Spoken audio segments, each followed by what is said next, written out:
Hello, everyone, and welcome back to the podcast.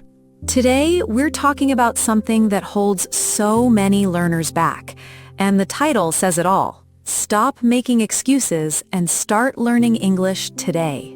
That's right, Sophia. If you've ever told yourself, I'll start next week, or I'm too busy right now, this episode is for you. By the end of today, you'll know the exact daily habit and the single most powerful practice method that can change the way you speak English. And this isn't just some random idea we came up with. This is the same method that professional interpreters and language coaches around the world use every single day to sound natural and confident. So if you're ready, let's get into it. Let's start with the excuses, because almost every English learner has said the same things to themselves. I don't have time, I'm too old to learn a new language, I'm afraid of making mistakes. I understand these feelings completely, and I want you to know something important. Every person who speaks English fluently today started exactly where you are right now.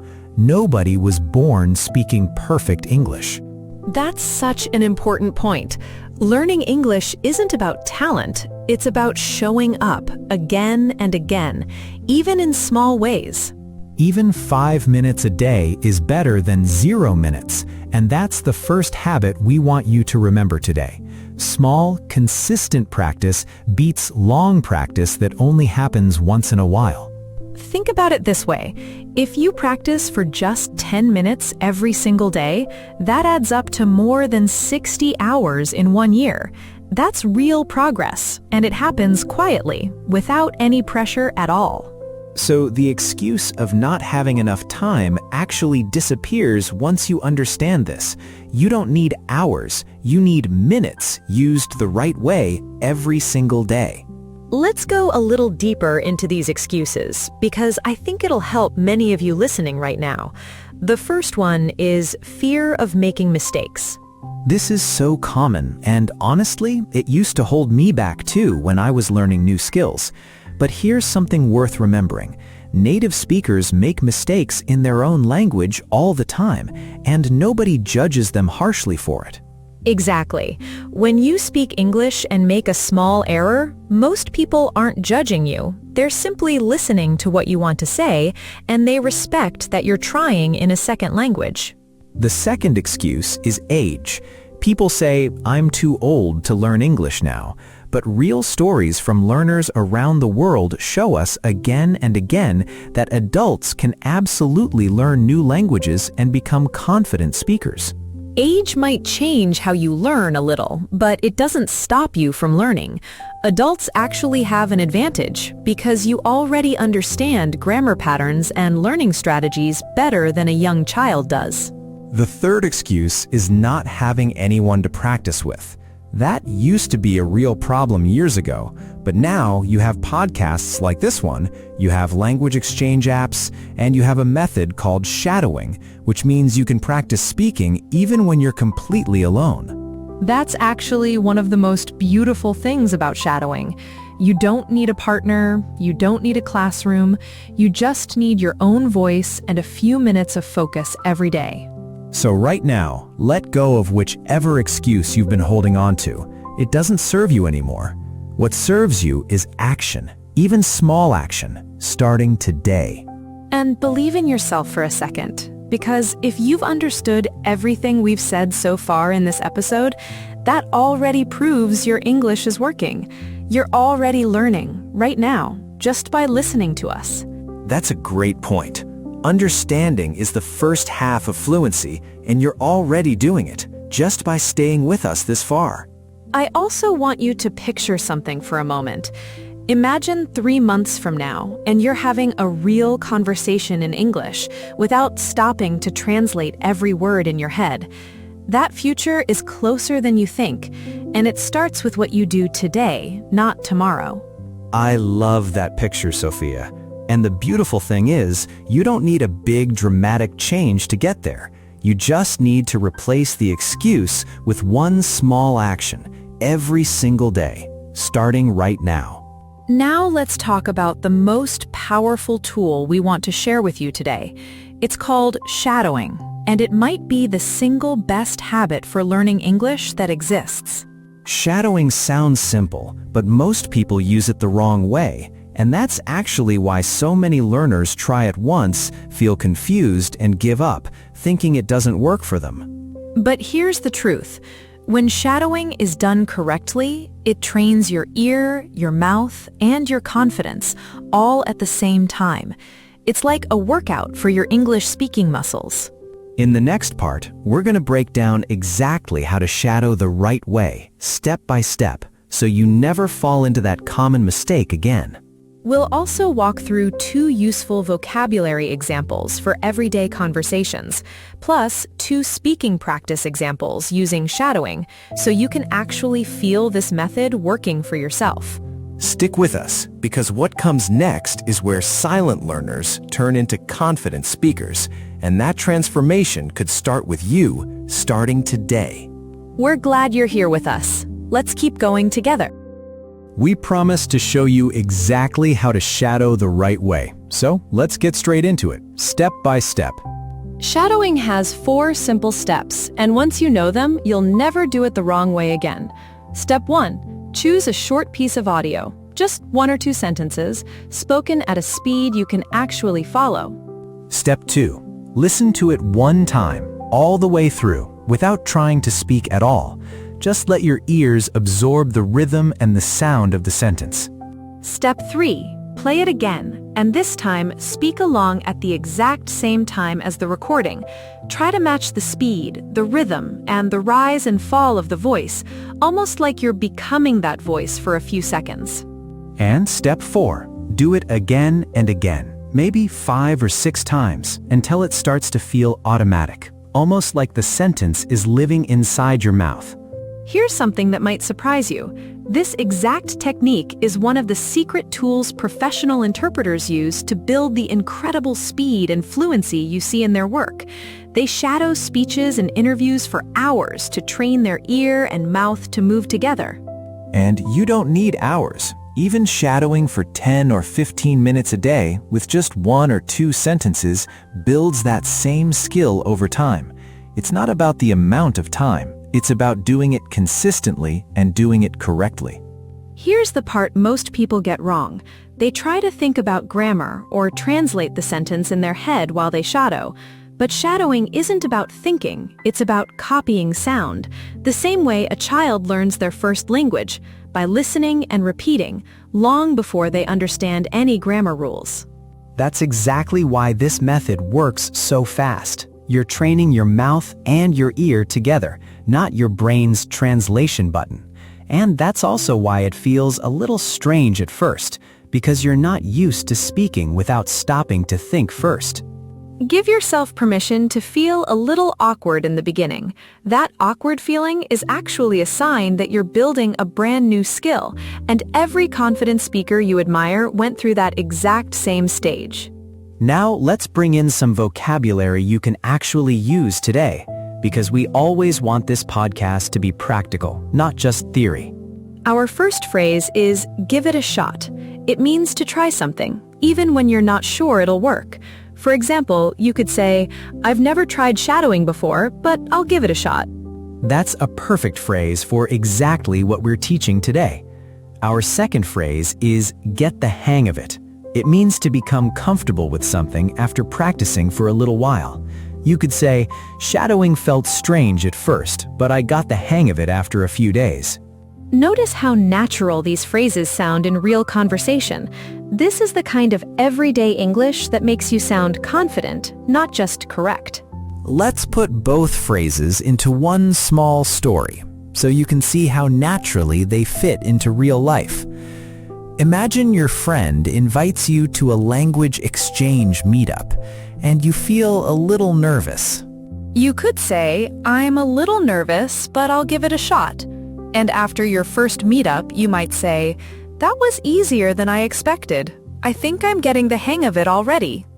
See how those 2 phrases just fit naturally into a real situation? That's the goal, not just memorizing words, but being able to use them the moment you actually need them.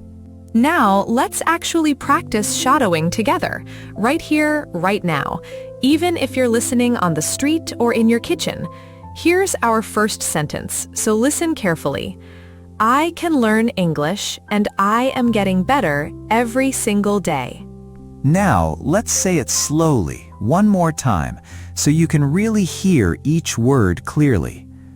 I can learn English, and I am getting better every single day. Now try saying it at your normal speaking speed, right along with me. I can learn English, and I am getting better every single day. Wonderful. Did you notice how your mouth had to move quickly to keep up? That quick movement is exactly what builds your speaking muscles over time. Try that same sentence 2 or 3 more times on your own after this episode ends, and notice how much smoother it feels by the 3rd try. That's shadowing working in real time. And here's why this matters so much for your confidence. Every time you shadow a sentence successfully, your brain quietly notices, I did that. I said those English words clearly. That small win adds up faster than you realize.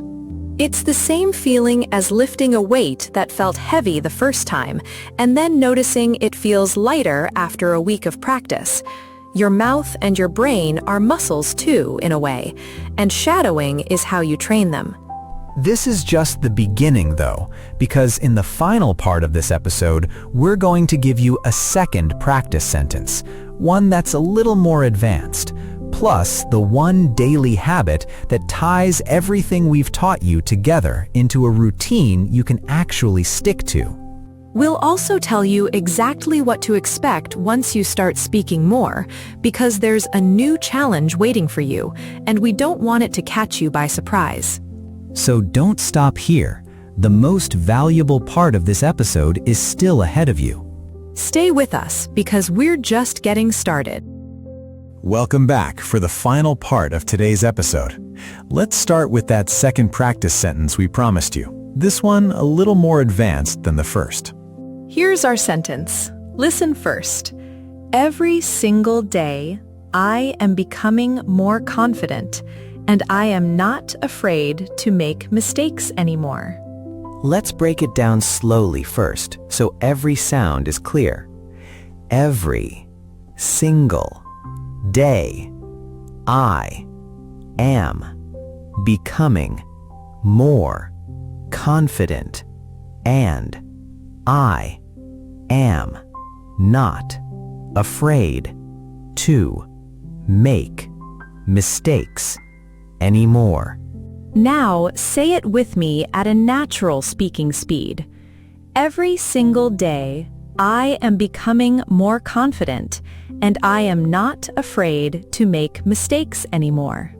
One more time, and this time really feel the meaning behind the words as you say them, because this sentence isn't just practice, it's actually true, if you choose to make it true.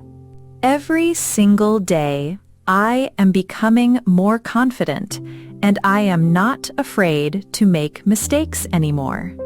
Beautiful. Notice something interesting. The sentence you just practiced is also the mindset that separates learners who quit from learners who become fluent. It's amazing when you think about it. The exact words you choose to repeat out loud can quietly train your confidence, almost like a small daily rehearsal for the person you're becoming. So the next time you shadow a sentence, don't just say the words, let yourself believe them a little, even just for a few seconds, because your voice is listening to itself too. That's such a good point. The words we repeat out loud actually shape how we think about ourselves. So when you shadow sentences like this one, you're training your English and your mindset at the exact same time. Now let's talk about one more habit that ties everything together, and it's simple. Keep a tiny record of your practice, even just a check mark on a calendar for every day you shadow or listen to English. This works because your brain loves to see progress. When you look back after 2 weeks and see 10 check marks, you stop feeling like a beginner who might fail, and you start feeling like someone who is actually building a real skill. You don't need a fancy app or a complicated system. A simple notebook or even the calendar on your phone is more than enough. The goal isn't perfection, it's proof that you're showing up. And when you miss a day, and you will miss a day sometimes, don't quit. Just come back the next day. One missed day never ruined anyone's English. Giving up completely is the only thing that does. Let's quickly recap everything we've covered today, because repetition is how learning truly sticks. First, the excuses that hold you back: time, age, fear of mistakes, and no partner to practice with are all things you can move past starting today. Second, small, consistent practice beats occasional long sessions. Even 10 minutes a day adds up to real progress over time. Third, shadowing is one of the most powerful tools you have. Listen first, then speak along, matching the rhythm and sound, not translating in your head. And fourth, keep a simple record of your practice so you can see your own progress and stay motivated even on the harder days. And don't forget the small vocabulary habit either. Learning just 2 or 3 useful phrases a week, the way we did today with give it a shot and get the hang of it, adds up to a real practical vocabulary within just a few months. These small pieces, a little vocabulary, a little shadowing, a little consistency, are what actually build fluency. Not one big dramatic effort, but many small, honest efforts stacked on top of each other, day after day. Now, picture this in your mind for a second. Imagine a few months from now, you're in a real conversation with someone in English, and the words come out smoothly, without that panic of searching for every single word. Imagine the confidence you'll feel walking into that conversation, knowing you didn't get there by luck. You got there because you practiced a little every single day, exactly like we talked about today. That version of you is real, and it's closer than you think, but it only happens if you actually start. Not tomorrow, not next Monday, today, right after this episode ends. Now, I also want to prepare you for what's coming next on your English journey, because once you start speaking more confidently, a new challenge usually shows up. That challenge is understanding native speakers when they talk fast in real conversations without slowing down for you. It can feel frustrating, even after all the progress you've made. That's exactly why we made another episode just for that problem. And you'll find the link for it in the description below, so you can keep building on everything you learned today. Before you go, if this episode helped you even a little, please hit that like button and subscribe if you're new here, because it truly helps this podcast reach more learners just like you. And leave a comment telling us one excuse you're letting go of today. We read every single comment, and it might even become the topic of a future episode. And if you know someone else who keeps saying they'll start learning English someday, share this episode with them today. Remember, you don't need to be perfect. You just need to keep showing up, one small practice at a time, one honest try at a time. We believe in you, and we mean that. We'll see you in the next episode. Keep learning, keep practicing, and keep going, one day at a time. Bye for now, and see you next time.